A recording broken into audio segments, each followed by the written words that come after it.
when it was introduced for the 2013 model year, Mazda had high hopes for the CX-5.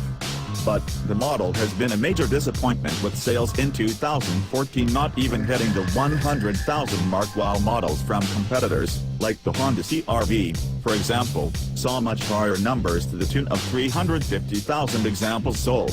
The CX-5 was facelifted in 2016, but it still failed to meet expectations, despite having a fair amount of muscle under the hood.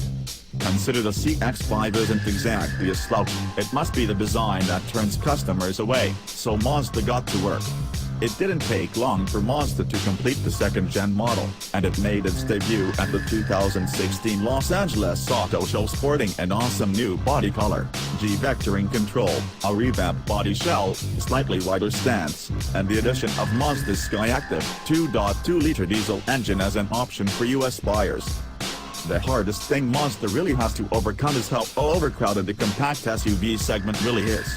Big names like CR-V, Escape, Equinox, and RAV4 all resonate through the minds of those looking for the best ride in this segment, and that doesn't help a newer model like the CX-5, being around just a few years, establish a good hold in the market.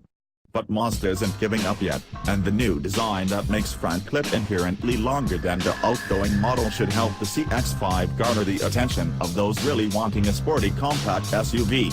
On top of that, there's lots of cool technology like Mazda's G-vectoring control, i-Active Sense safety features, and there's even a two-step reclining mechanism built into the rear seats. The new CX-5 is actually a bit wider in the front and the rear, but not by much, with just 0.39 inches added to the overall width.